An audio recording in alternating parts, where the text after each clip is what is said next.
This is Maduna Broadcasting Corporation. Thina njengabantu abamshu isenza lathi sizibona ukuthi singeke sehluleke sizimisele. From 1893 wasekusithi ngesikhathi ke se war of liberation war of independence eka 1896 kulapho ke uMaduna abonakalisa khona ubuqhawe bakhe. Ubuqhawe bavela ngokuthi wenelisa ukuhlanganisa ibutho lika Godlwayo laqina ukuthi limelane nokuncindezelo abasebekuncindezelo ngaleso sikhathi ngabelungu.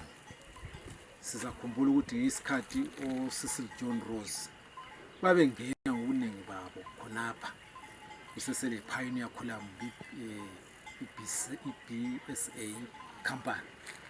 So uMaduna ke walibutha ibutho lika Godlwayo walwa labelungu, wala lama British troopers, wawayihlula, wawanqoba, wawabulala.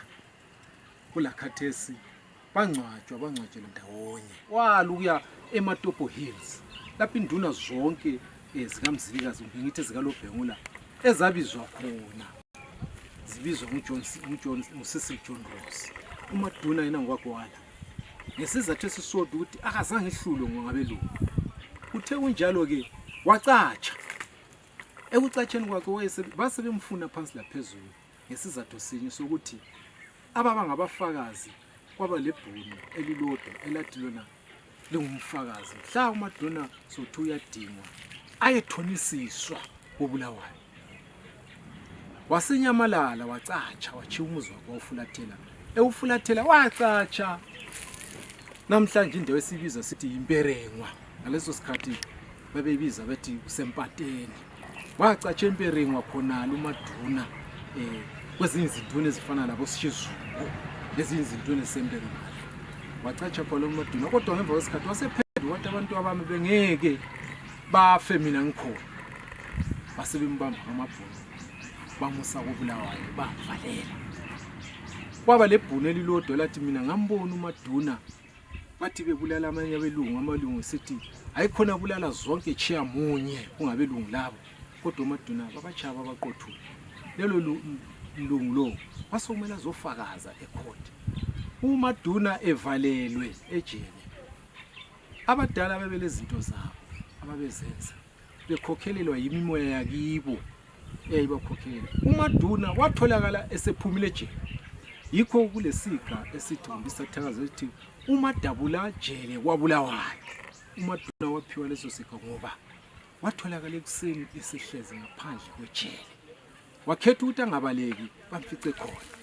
Bamthatha ke bamuse ecourt ngelanga lecourt ukuthi ayithonisiswa. Ngalelo langa owayemela zomfakazela ukuthi uMaduna impela ngambona mina ebulala abelungu, wathi egibela ihashi lomlungu washawa ngumbani wafa. Waswelakala ubufakazi obabukhona yikho ukuphuma kwakhe discharge. Njalo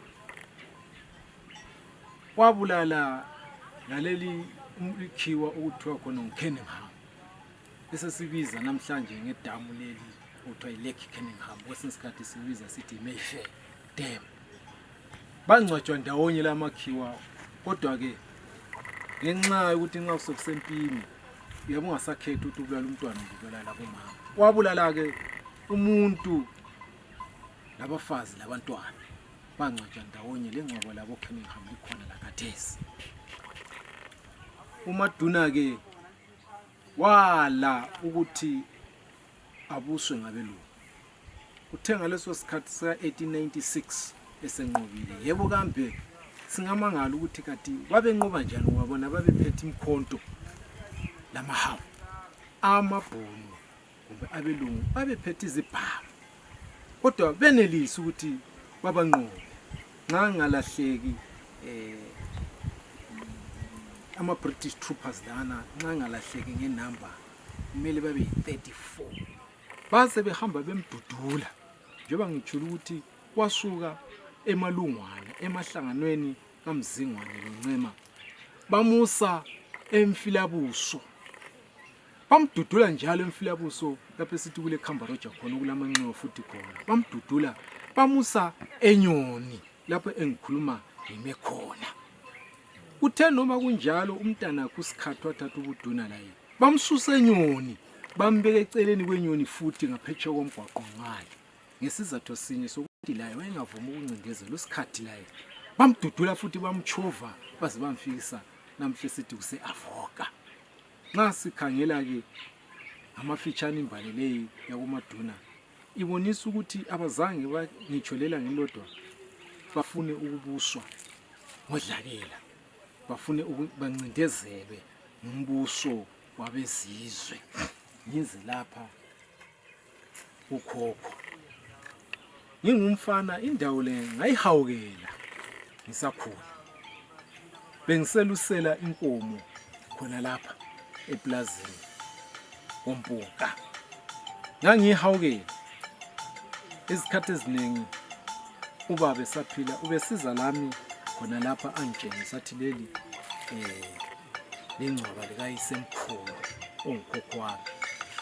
Ngaleso sikhathi ngangikhangela kodwa uthe ngemva kokuthi setshonile ubaba ngangivele sengile kuyithakazelela.